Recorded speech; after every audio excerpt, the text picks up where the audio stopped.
Ne t'inquiète pas, on s'occupe de tout maintenant. Cette phrase, je l'ai entendue un matin de janvier, autour de la table de la cuisine. Elle a été prononcée calmement, presque gentiment. Et pourtant, à cet instant précis, j'ai su que quelque chose venait de basculer. Ils étaient tous là. Mon fils, sa femme, et même mon petit-fils, silencieux, les yeux rivés sur son téléphone. Moi, j'étais assise à ma place habituelle, celle qui n'avait jamais changé depuis 30 ans. Mais soudain, cette place semblait différente. Trop petite, trop étroite. À ton âge. Maman, c'est mieux comme ça, a ajouté mon fils, sans me regarder vraiment. Les papiers, les comptes, les décisions, c'est lourd pour toi. Lourd, comme si penser était devenu un effort suspect. Les ou, comme si comprendre était désormais au-dessus de mes forces. Je n'ai pas répondu tout de suite, je les ai observés. Ils parlaient entre eux, se complétaient, terminaient les phrases les uns des autres. Tout semblait déjà décidé. J'étais là, mais je n'étais plus incluse. J'assistais à une réunion dont l'objet, c'était moi. Ma belle-fille a pris la parole avec ce ton parfaitement maîtrisé que je lui connaissais bien. On a déjà commencé à regarder certaines choses. Les assurances, la banque, c'est pour ton bien. Pour ton bien. Ces mots-là sont toujours dangereux. Ils donnent l'illusion de la bonté, tout en effaçant le consentement. Je me suis sentie étrange. Pas blessée. Pas encore. Plutôt mise à distance. Comme si l'on parlait d'une absence, alors que j'étais assise là, droite, attentive, parfaitement lucide. Vous avez regardé quoi, exactement? Ai-je demandé. Un silence, bref. Trop bref pour être honnête. Oh, rien d'important, a répondu mon fils. Juste pour anticiper. Anticiper quoi? Ma chute? Mon oubli? Ma disparition? Il pensait me rassurer. En réalité, il me déclarait incompétente sans employer le mot. Il pensait tout contrôler. Les horaires, les démarches, les décisions. Ils avaient déjà réparti les rôles. Il ne leur manquait qu'une chose, mon accord. Et cet accord, ils l'avaient déjà remplacé par leur certitude. Je me suis levée lentement. Pas par colère, par nécessité. J'avais besoin de sentir mon corps, mes appuis, pour ne pas me laisser glisser dans ce rôle qu'il me destinait. Depuis quand? Ai-je demandé. Ma belle-fille a haussé les épaules. Depuis quelque temps, on en a parlé entre nous. Entre nous. Sans moi. C'est là que j'ai compris. Ce n'était pas une discussion. C'était une annonce. Ils avaient oublié quelque chose d'essentiel. Tant que je suis capable de comprendre, de décider, de signer, la loi ne les autorise à rien. Mais eux semblaient l'ignorer. Ou l'avoir volontairement mise de côté. Mon fils a soupiré, légèrement agacé. Tu prends les choses trop personnellement. Cette phrase a fait plus de dégâts que toutes les autres. Elle niait mon droit, même à ressentir. Elle me plaçait déjà dans la catégorie de celle qu'on doit calmer, plutôt qu'écouter. Mais je n'ai pas élevé la voix. Je n'ai pas protesté. Je me suis contentée de dire « Je veux voir exactement ce que vous avez fait ». Ils ont échangé un regard. Ce regard-là ne mentait pas. Ils disaient « On ne s'attendait pas à ça ». À cet instant, quelque chose s'est clarifié en moi. Je n'étais pas en train de perdre le contrôle. J'étais en train de comprendre qu'on essayait de me l'enlever. Ils pensaient que mon silence habituel signifiait consentement. Ils pensaient que mon âge signifiait faiblesse. Ils pensaient que l'amour leur donnait tous les droits. Ils avaient oublié la loi. Et surtout, ils avaient oublié que je savais m'en servir. Je me suis rassise. Calmement. Je n'ai rien ajouté. Parce que je savais déjà que cette conversation n'était que le début. Que ce qui se jouait ici ne se réglerait pas avec des explications, mais avec des faits. Des dates, des signatures, un cadre cas. Ils ne pourraient ni contourner, ni interpréter. Ce matin-là, ils croyaient avoir pris les choses en main. Ils ignoraient que, dans le silence, je venais de reprendre la mienne. Avant qu'ils ne parlent de moi comme de un dossier à organiser, avant qu'ils ne prononcent ce, on s'en occupe qui sonne, comme une mise à l'écart. Il y a eu une vie entière construite sans raccourci. Je n'ai jamais été une femme qui laissait les choses au hasard. Non par méfiance, mais par nécessité. Quand on a peu, on apprend vite à compter, à prévoir, à lire entre les lignes. Mon mari et moi avons bâti notre maison, pierre après pierre, décision après décision. Rien n'est tombé du ciel. Tout a été pensé, discuté, assumé. Quand il est mort, trop tôt, j'ai découvert une solitude qui n'avait rien de romantique. Une solitude administrative, financière, concrète. Les comptes à reprendre. Les papiers à comprendre. Les décisions à prendre seules. Je n'avais pas le luxe de l'approximation. J'avais un enfant à élever et une stabilité à préserver. C'est à ce moment-là que j'ai appris à ne jamais signer sans lire, à poser des questions, à demander des explications écrites. On me trouvait prudente, sérieuse. Aujourd'hui, on dirait peut-être rigide. Les mots changent selon le regard qu'on porte sur vous. J'ai travaillé dur. J'ai économisé. J'ai refusé certaines facilités pour garder une marge de manœuvre. Là, je savais que l'indépendance ne se décrète pas. Elle se prépare. Chaque choix était une brique, posée pour plus tard, même si je ne savais pas encore quand ce plus tard arriverait. Quand mon fils est devenu adulte, je me suis effacée avec soin. Pas par soumission, mais par respect. Là, je voulais qu'il fasse ses choix, qu'il construise sa vie. Je pensais qu'en me retirant, je lui laissais l'espace nécessaire. Je n'imaginais pas que ce retrait serait un jour interprété comme une abdication. Son mariage a marqué un tournant discret. J'ai accueilli sa compagne sans méfiance. Là, je voulais être une présence douce, pas une ombre encombrante. J'ai accepté les changements, les nouvelles habitudes, les décisions prises sans moi. Je me disais que c'était normal, que le temps avançait. Mais avec le recul, je vois mieux les glissements. Les petites phrases. Tu devrais simplifier. Tu gardes trop de choses. À quoi bon t'occuper encore de ça? Je ne réagissais pas. Je pensais protéger la paix familiale. Je confondais harmonie et silence. Et ce silence, peu à peu, a été interprété comme une autorisation. Pourtant, je n'avais jamais cessé d'être attentive. J'ai continué à tenir mes dossiers à jour, à classer, à anticiper. Non pas contre eux, mais pour moi. Parce que je savais une chose que l'on oublie trop souvent. Le jour où votre parole est mise en doute, seuls les faits restent. Je n'ai jamais cherché à prouver mon fils de quoi que ce soit. J'ai simplement voulu que mes choix restent les miens tant que j'en étais capable. Et je l'étais. Je le suis encore. Quand je repense à ces années, je ressens une forme de tristesse tranquille. Pas du regret, une lucidité tardive. J'ai compris que l'on peut être aimé et, malgré tout, dépossédé doucement. Que l'affection n'empêche pas l'abus quand les rôles s'inversent sans être nommés. Ce passé, ils l'avaient oublié. Ils voyaient la femme que j'étais devenue à leurs yeux, pas celle que j'avais été, ni celle que j'étais encore. Ils ne voyaient plus les fondations. Seulement, la façade qu'ils jugeaient fragile. Mais la loi, elle, n'oublie pas. Elle se souvient des signatures, des dates, des intentions, clairement exprimées. Elle reconnaît la continuité là où certains ne voient qu'un âge. Ce retour sur le passé m'a rappelé une chose essentielle. Je n'avais rien volé à personne. J'avais simplement construit, protégé, anticipé, et ce travail silencieux allait bientôt redevenir visible. Ils pensaient tout contrôler, parce qu'ils avaient oublié d'où je venais.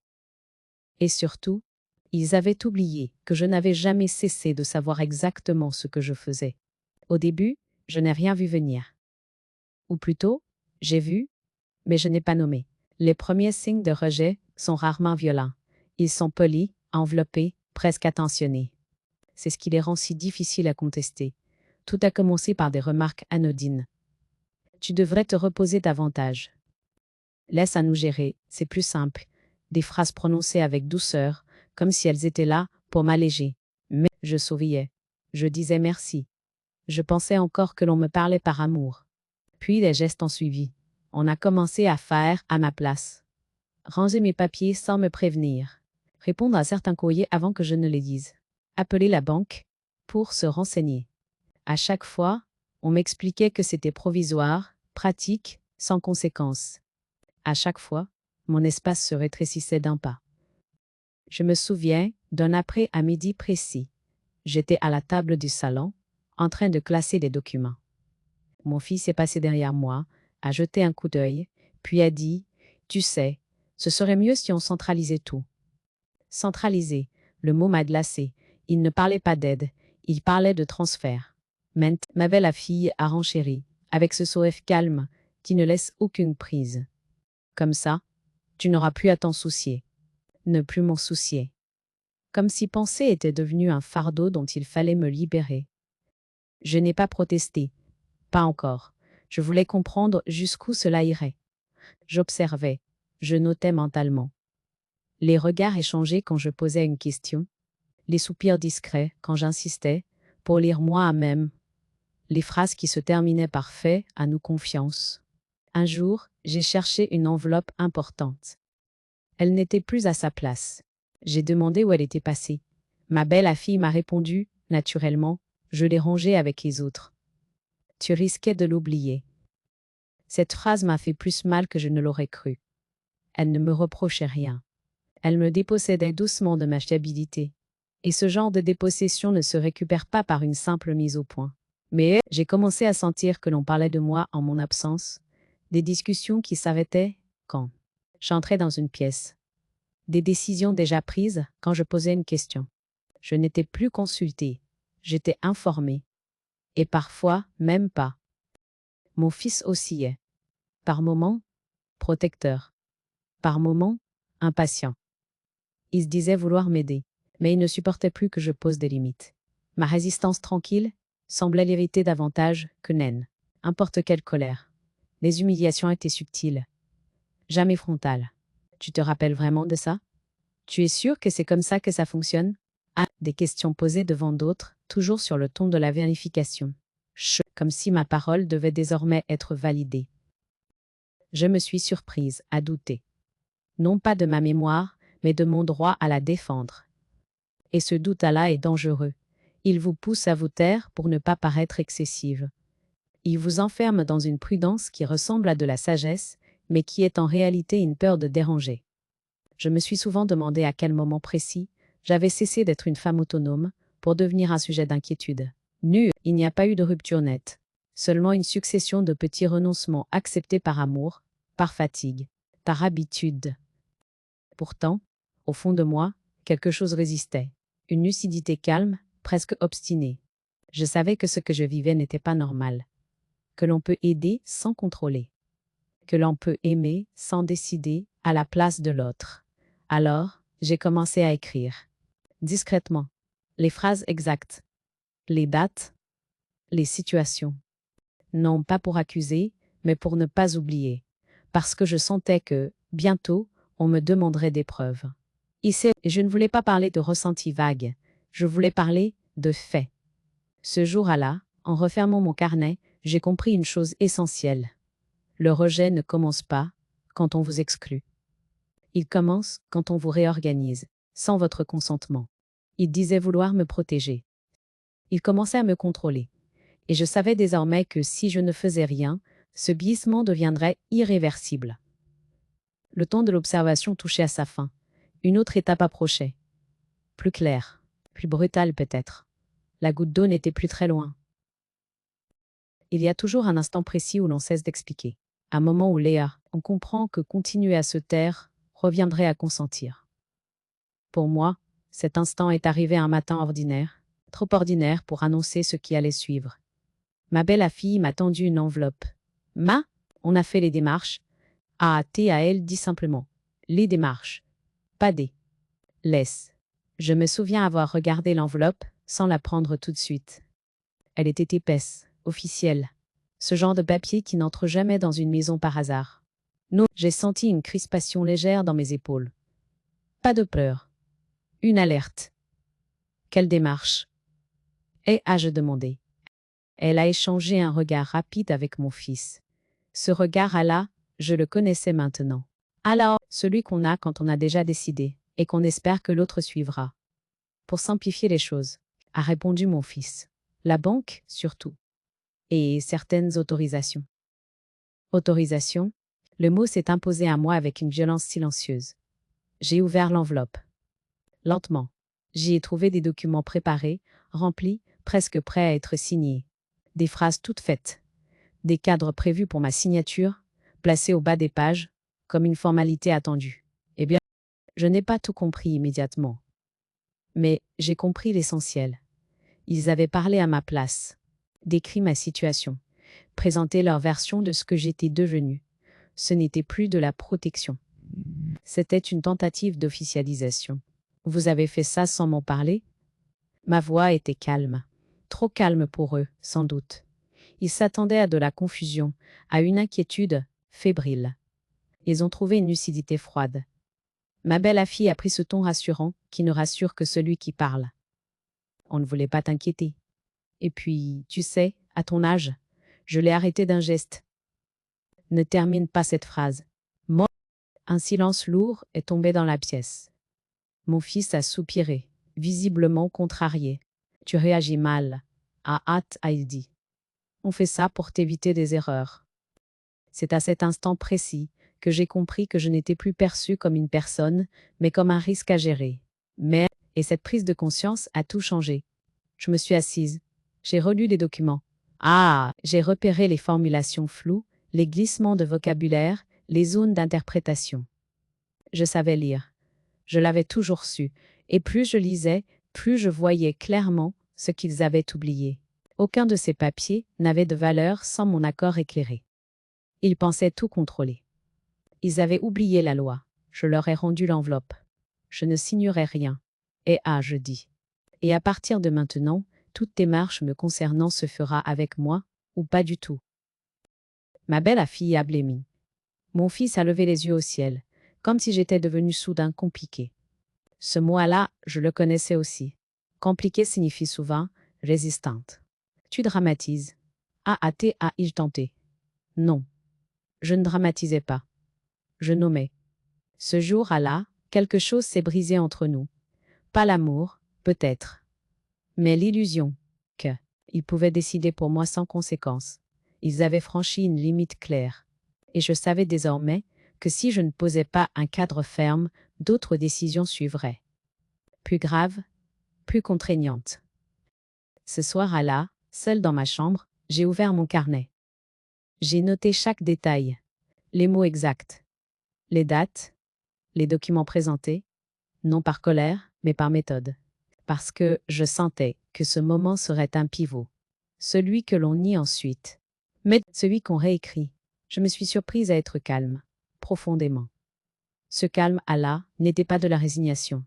C'était une décision intérieure. J'avais attendu assez longtemps. J'avais observé, compris. Désormais, je savais ce que je devais faire. La goutte d'eau n'avait pas fait déborder la colère. Elle avait fait basculer la responsabilité. Je n'allais plus expliquer. Je n'allais plus convaincre. Je n'allais plus espérer. J'allais agir dans le seul langage qu'il ne pourrait pas contourner. Et cette fois, il ne pouvait pas dire qu'il ne savait pas. Cette nuit-là, je n'ai pas dormi. Non pas parce que j'avais peur, mais parce que quelque chose, enfin, s'était mis en place dans mon esprit. Les phrases entendues tournaient en boucle, non plus comme des blessures, mais comme des indices. On a fait les démarches, c'est pour ton bien. Tu réagis mal. Chaque mot s'alignait désormais dans une logique claire. Ils n'avaient pas dérapé. Ils avaient avancé. Je me suis assise au bord du lit, carnet ouvert. J'ai écrit sans style, sans recherche. Des faits, des dates, des formulations exactes. J'ai compris à ce moment-là que l'introspection n'est pas une plainte intérieure, c'est une mise au point. Une façon de cesser de confondre ce que l'on ressent avec ce qui est. Je me suis demandé pourquoi j'avais laissé le glissement se faire. La réponse était simple et douloureuse. Parce que j'aimais mon fils et parce que je me fatiguais. La fatigue n'est pas seulement physique. Elle est morale. Elle pousse à accepter des raccourcis, à éviter les discussions, à croire que le calme vaut mieux que la justesse. Et l'amour, quand il est mal compris, peut devenir une porte ouverte à l'abus. J'ai repensé à toutes ces fois où j'avais répondu oui pour ne pas compliquer. À toutes ces fois où j'avais souri pour ne pas inquiéter. J'avais cru préserver l'harmonie. En réalité, j'avais nourri une certitude dangereuse, celle que mon silence équivalait à un accord. Cette prise de conscience n'a pas été violente. Elle a été froide, presque clinique. J'ai regardé ma situation comme on observe un dossier. Les acteurs, les faits, les risques. Pour eux, j'ai vu clairement ce qui pouvait arriver si je n'agissais pas. d'autres démarches, d'autres papiers. Un jour, peut-être, une signature arrachée sous pression. Et alors, il serait trop tard pour dire je n'étais pas d'accord. Je me suis levée et j'ai ouvert le tiroir où je rangeais mes documents. Je les ai sortis un à un. Je les ai relus. Tout était là. Clair, régulier, daté. Rien n'était improvisé. Cette organisation ancienne, que certains prenaient pour de la rigidité, était en réalité une continuité. J'ai ressenti une gratitude profonde envers la femme que j'avais été, celle qui avait préparé sans savoir exactement. Pourquoi? Devant le miroir, je me suis regardée longtemps. Je n'y ai pas vu une femme dépassée. J'y ai vu quelqu'un qui avait attendu trop longtemps pour poser une limite nette, mais qui n'était pas arrivé trop tard pour agir. Cette nuance m'a redonné de la force. J'ai cessé d'espérer qu'ils comprendraient d'eux à même. L'espoir est parfois une manière élégante de repousser l'action. J'ai compris que la compréhension affective ne suffirait pas. Il fallait un cadre. Un cadre qu'ils ne pourraient ni interpréter, ni contourner, ni minimiser. Le matin venu, j'ai pris une décision simple. Ne plus réagir à chaud. Chaque émotion serait rangée. Chaque parole serait pesée. Je n'allais pas expliquer. Je n'allais pas argumenter. Je n'allais pas me défendre. J'allais organiser. À la maison, je suis restée normale. Trop normale, sans doute. Cela les a rassurés. Ils pensaient avoir contenu la situation. Ils ne savaient pas que, dans ce calme retrouvé, je traçais des lignes invisibles mais solides. Je me suis aussi posé une question essentielle. Qu'est-ce que je veux vraiment préserver? Pas l'image d'une mère facile. Pas la paix de façade. Je voulais préserver mon droit de décider tant que j'en étais capable. Et je l'étais. Cette certitude, je la sentais dans chaque lecture, chaque calcul, chaque choix réfléchi. L'introspection m'a appris une chose capitale. La loi n'est pas une arme. Alors, c'est un abri. Et cet abri, je devais m'y installer avant que quelqu'un d'autre ne prétende m'y placer sans mon consentement. Ce jour-là, j'ai refermé mon carnet avec une sensation nouvelle. Pas de colère, pas de tristesse, une détermination tranquille. Je savais que la suite demanderait de la méthode, de la discrétion et une fidélité absolue à ce que j'avais compris. Je savais aussi que parler trop tôt serait une erreur. La peur avait changé de nature. Elle n'était plus paralysante. Elle était devenue une information claire. La peur, le temps de l'attente est terminé. Je n'allais pas chercher la confrontation.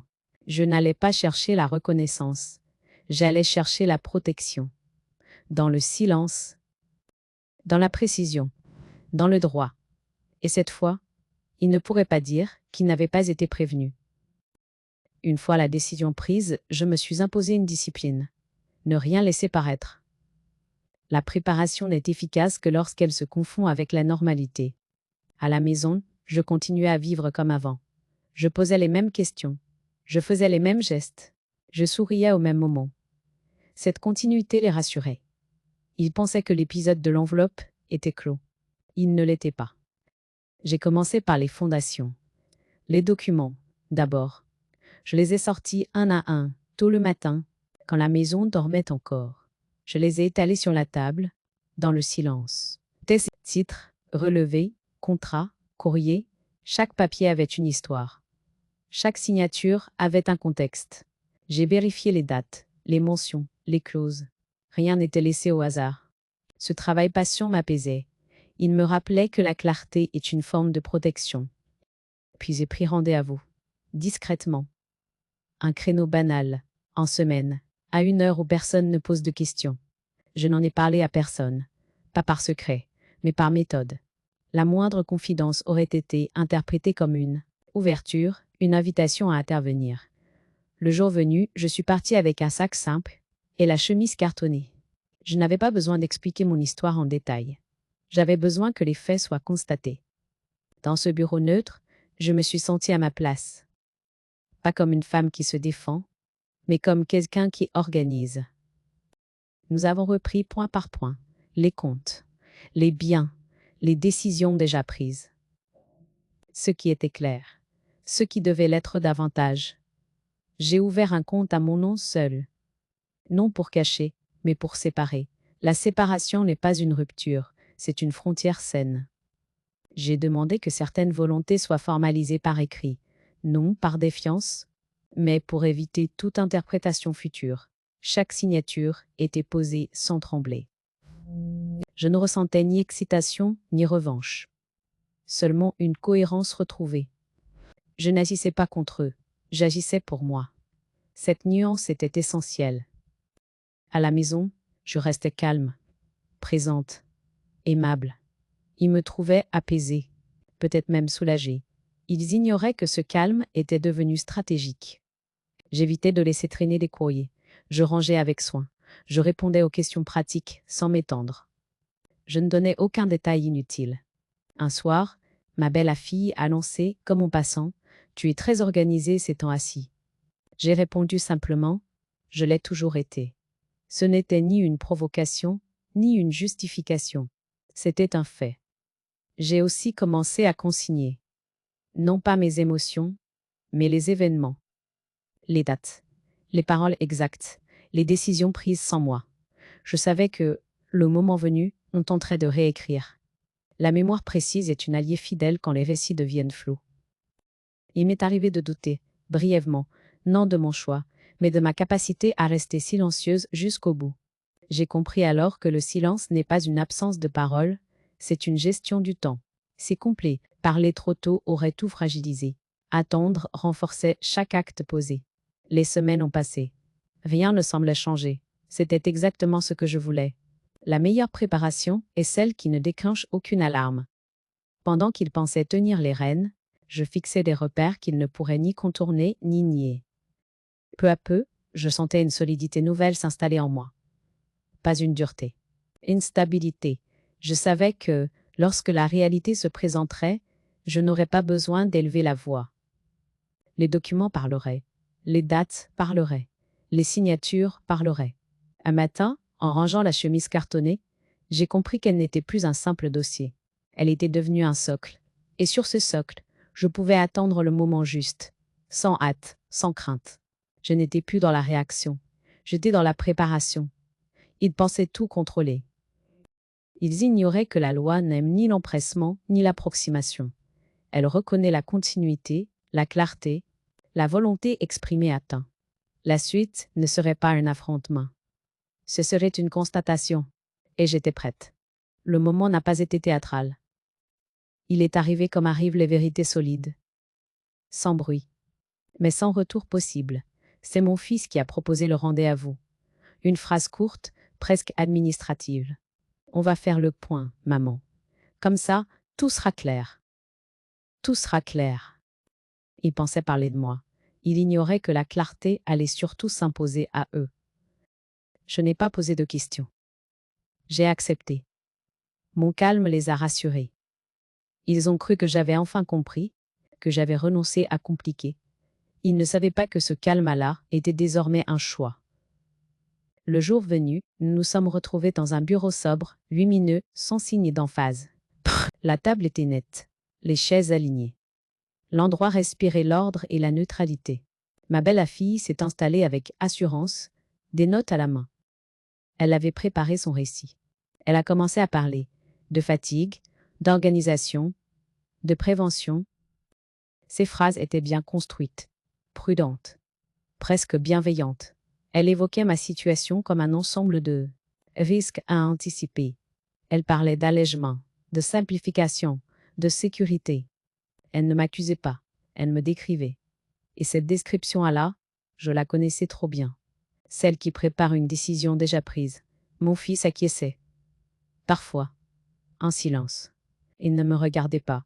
Il regardait la table, les dossiers, comme s'il cherchait une confirmation extérieure à ce que il avait accepté intérieurement. Quand elle a terminé, le silence s'est installé. On s'est tourné vers moi. Madame, souhaitez-vous ajouter quelque chose? J'ai ouvert mon sac, lentement. J'en ai sorti la chemise cartonnée, celle que je gardais depuis des années. Celle qui n'avait jamais servi d'arme, seulement de repère. Je l'ai posée sur la table. Ce geste simple a suffi à modifier l'atmosphère. Je n'ai pas parlé longtemps. J'ai présenté les documents, les dates, les signatures, les décisions prises bien avant les inquiétudes soudaines. J'ai expliqué que rien n'avait été improvisé, que tout s'inscrivait dans une continuité, que ma vie ne s'était pas arrêtée le jour où j'avais commencé à vieillir.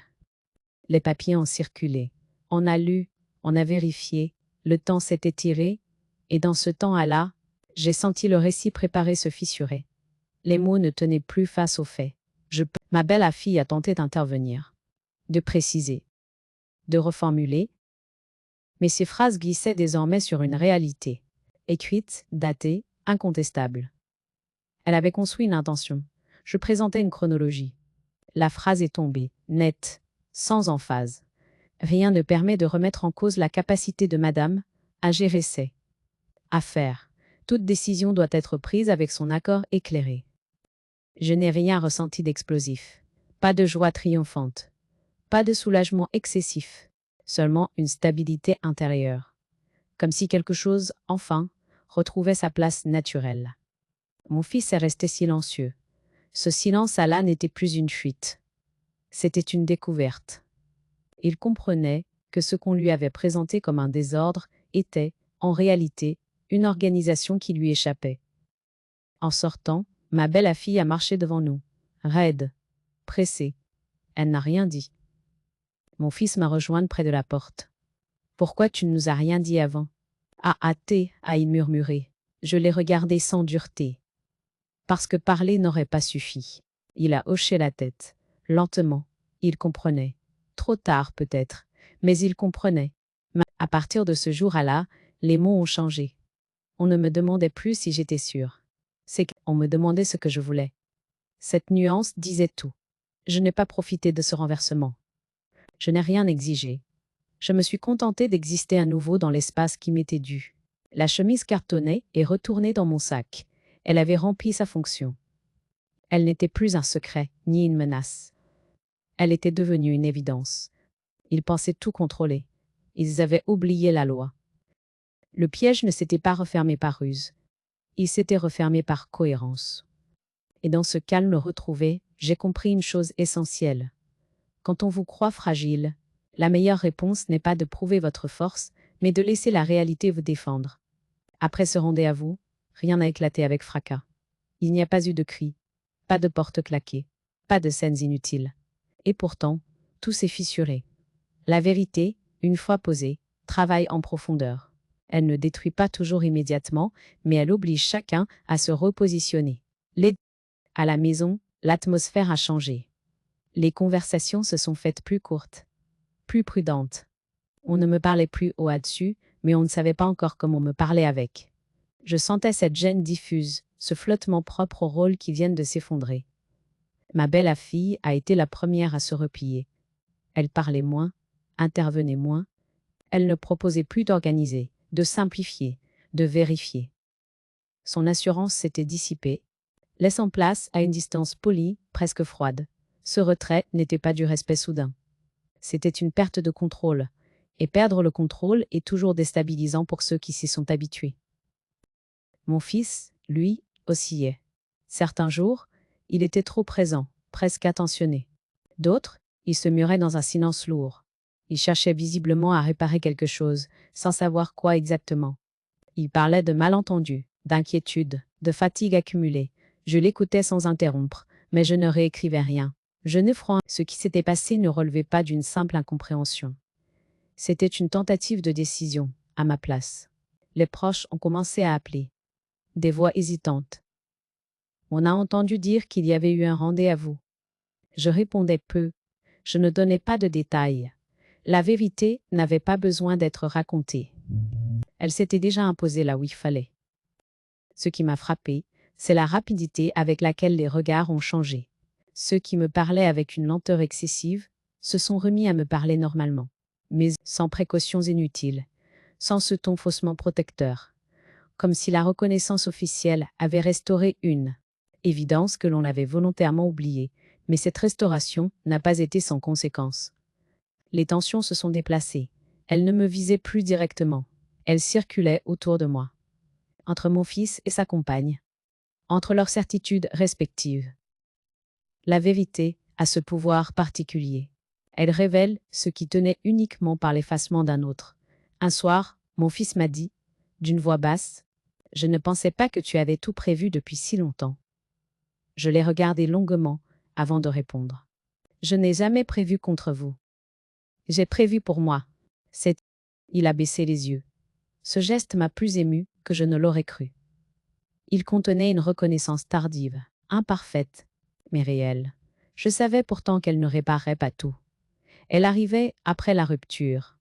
La famille s'est recomposée sans éclat. Certains se sont éloignés, incapables de accepter que leur vision de moi était erronée. D'autres se sont rapprochés timidement, comme s'ils redécouvraient une femme qu'ils avaient cessé de considérer pleinement. Je n'ai reproché à personne ces silences passés. J'avais cessé de mesurer ma valeur à la fidélité des autres. Ce que j'ai surtout ressenti, c'est une liberté nouvelle. Je n'étais plus tenue d'expliquer mes choix. Je pouvais dire non sans me justifier. Je pouvais décider sans déclencher de discussions interminables.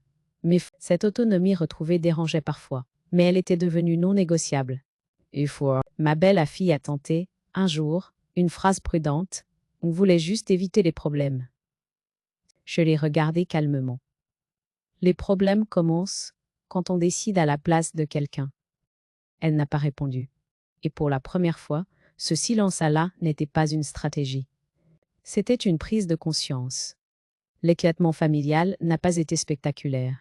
Il a été feutré, presque discret. Mais il a marqué la fin d'une illusion, celle selon laquelle l'amour suffit à garantir le respect. J'ai compris que certains liens ne survivent pas à la vérité, et que d'autres ne peuvent exister qu'à partir d'elle. Je me suis retiré peu à peu des discussions inutiles, des tentatives de justification, des récits réarrangés. Toi, tu choisissais mes présences, mes absences, mes silences. Pour la première fois, ces choix m'appartenaient pleinement. Je n'étais plus une femme à gérer. Je n'étais plus un problème à anticiper. J'étais redevenu un sujet, dans un espace redéfini. Peut-être plus étroit, mais infiniment plus juste. Et dans cet éclatement sans cri, j'ai compris que la vérité ne rassemble pas toujours de beau, mais elle libère. Et parfois, cette liberté vaut plus que toute épée construite sur l'effacement. La nouvelle vie n'est pas arrivée d'un coup. Elle s'est installée lentement, comme un air plus respirable. Rien d'extraordinaire, pas de fuite spectaculaire. Juste un déplacement intérieur, puis extérieur, devenu nécessaire. J'ai d'abord changé mon rythme, me lever sans surveiller l'humeur des autres. Prendre mon temps sans craindre les remarques. J'ai redécouvert ce que cela faisait de décider d'une journée sans devoir l'heure. Expliquer. Cette liberté-là n'est pas bruyante. Elle est discrète, mais profondément réparatrice. Je suis restée quelque temps dans la maison, mais elle n'était plus la même. Les murs n'avaient pas changé, mais l'atmosphère, oui. Je sentais que j'y occupais désormais une place reconnue, mais fragile. Reconnaître n'est pas toujours accepter. Et je ne voulais plus vivre sur une acceptation conditionnelle. Alors j'ai commencé à regarder ailleurs. Pas par fuite, mais par cohérence. J'avais besoin d'un espace qui ne portait pas les traces du conflit, des silences pesants, des regards trop chargés. J'ai trouvé un lieu simple, calme, lumineux, un endroit où personne ne connaissait mon histoire et où je n'avais rien à prouver. Là-bas, j'ai recommencé à marcher longtemps, à m'asseoir avec un livre sans surveiller l'heure, à parler avec des inconnus qui ne me demandaient pas pourquoi je faisais tel ou tel choix. Cette neutralité était une forme de bienveillance inattendue. J'ai aussi appris à filtrer les appels, les invitations, les demandes déguisées en inquiétude. J'acceptais ce qui me faisait du bien. Je refusais le reste, sans colère, sans explication inutile. Le non n'était plus une défense. Il était devenu une évidence. Mon fils appelait parfois. Ses paroles étaient plus prudentes. Plus justes aussi. Il me parlait de son travail, de ses projets, moins de ce qu'il pensait être bon pour moi. Cette évolution était réelle, mais je savais qu'elle ne réparerait pas tout. J'acceptais ce qu'il offrait, sans réclamer ce qu'il ne pouvait pas donner. Ma belle fille restait distante. Je n'ai rien fait pour combler cette distance. Certaines relations ne se reconstruisent pas, sur la balle d'une vérité qui dérange. Et j'avais cessé de croire que tout lien mérite d'être sauvé, à n'importe quel prix. Dans cette nouvelle vie, j'ai découvert une joie sobre. Faire les courses sans hâte. Choisir des objets pour leur utilité, non pour leur symbolique. Écrire sans cacher. Ranger sans craindre qu'on fouille. Cette normalité retrouvée avait le goût d'une victoire tranquille. J'ai aussi réfléchi au pardon, non pas comme une absolution, mais comme un allègement personnel. Pardonner, pour moi, ne signifiait pas oublier ni reprendre comme avant. Cela signifiait refuser que la rancune occupe plus de place que nécessaire. J'ai pardonné dans le silence, sans l'annoncer, sans l'imposer. Mais ce pardon ne changeait rien à mes décisions. Il changeait seulement mon poids intérieur. Je me suis surprise à sourire davantage, à dormir mieux, à ne plus revivre certaines scènes en boucle. Le passé restait là, mais il n'était plus envahissant. Il avait trouvé sa place, comme un chapitre refermé. Un après-midi, en regardant la lumière glisser sur la table, j'ai compris que je n'avais rien perdu. J'avais changé de centre. Avant, je vivais en fonction de la place que l'on m'accordait. Désormais, je vivais en fonction de ce que je m'accordais à moi-même. Cette nouvelle vie n'était pas une revanche. Elle était une continuité. La suite logique d'une décision prise à temps. Et dans cette continuité, je me sentais enfin alignée. Je n'étais plus sur la défensive. Je n'étais plus dans la justification. Je n'étais plus dans l'attente. J'étais simplement là, à ma place, sans bruit.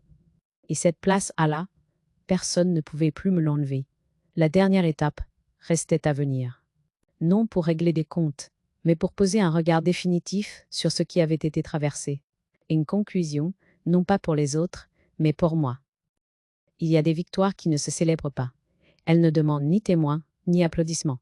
Mais elles se reconnaissent à ce calme qui s'installe durablement, à cette respiration retrouvée qui ne dépend plus du regard d'hier. Autre. La mienne a pris cette forme-là. Je repense parfois à la femme que j'étais au début de cette histoire. Pas pour la juger, pour la remercier. Elle a supporté les silences, accepté les glissements, observé, sans se perdre. Elle a tenu bon quand on lui demandait de lâcher. Elle a su attendre le moment juste. Cette patience n'était pas de la faiblesse. C'était une fidélité à elle-même. J'ai compris, avec le recul, que l'on confond trop souvent l'âge avec l'effacement. Comme si le temps vécu devait se payer par une mise à l'écart. Comme si l'expérience devait se taire pour rassurer ceux qui fromblent arrivent après. Cette confusion est confortable pour certains. Elle est dangereuse pour ceux qui la subissent. Je n'ai pas cherché à convaincre. Je n'ai pas cherché à prouver que j'avais raison. C'est plus bas, j'ai laissé les faits exister. Les dates. Les décisions écrites. Les intentions claires. La loi ne m'a pas rendue plus forte. Elle m'a reconnue telle que j'étais déjà. Et cette reconnaissance-là, je ne l'oublierai jamais. Il m'arrive de recevoir des messages hésitants, des tentatives de rapprochement, des phrases qui cherchent à réécrire l'histoire en douceur. Je les dis sans amertume. Je réponds quand je le souhaite. Le reste du temps, je laisse passer. Tout ne mérite pas une réponse. Et surtout, tout ne mérite pas une seconde chance. J'ai appris à vivre avec les absences. Certaines sont nécessaires, d'autres sont définitives. Les accepter n'est pas un renoncement. C'est une lucidité. La famille n'est pas un refuge automatique. Elle est un lien qui se nourrit de respect. Quand ce respect disparaît, le lien se transforme. Et parfois, il se termine. Je ne regrette pas d'avoir tenu bon. Je regretterais seulement de m'être tue plus longtemps encore. Car le silence subit ronge, tandis que le silence choisi protège. Cette distinction a changé ma manière d'être au monde. Aujourd'hui, je parle moins. Mais quand je parle, c'est juste. Je n'explique plus mes décisions. Je les prends. Je n'attends plus l'approbation. Je l'accorde, parfois, quand elle est sincère. Et je la refuse quand elle est intéressée. Il m'arrive de penser à mon fils, à ce qu'il a compris, à ce qu'il comprendra peut-être un jour. Je n'ai pas fermé la porte. Je l'ai simplement replacée à la bonne hauteur. Une porte n'est pas une invitation permanente. C'est une frontière qui protège ce qu'il y a derrière. Mais, quant à ma belle fille, je ne lui en veux pas. La volonté de contrôler naît souvent de la peur. Mais comprendre une peur ne m'oblige pas à la subir. J'ai appris cela aussi. Si je devais dire une seule chose à celles qui se reconnaîtront dans ces lignes, ce serait celle-ci. Ne laissez personne décider à votre place sous prétexte qu'il vous aime. L'amour véritable ne confisque pas. Il accompagne. Et quand il cesse d'accompagner, il doit être tenu à distance. Je n'ai pas gagné contre quelqu'un. J'ai gagné pour moi. Cette nuance change tout. Elle m'a permis de refermer ce chapitre sans haine, sans triomphe inutile, avec une dignité intacte. Mais je regarde aujourd'hui la vie avec une sérénité nouvelle, pas naïve, apaisée. Je sais désormais que la solidité se construit loin du bruit, que les preuves valent mieux que les discours, et que le temps, quand il est respecté, finit toujours par remettre chacun à sa place. Je n'ai pas élevé la voix, je n'ai pas claqué de porte, je n'ai pas cherché la confrontation. J'ai attendu, j'ai préparé, j'ai laissé la réalité parler. Et c'est ainsi que j'ai appris une vérité simple, que je garde désormais comme une boussole intérieure. Le silence peut aussi être une forme de justice.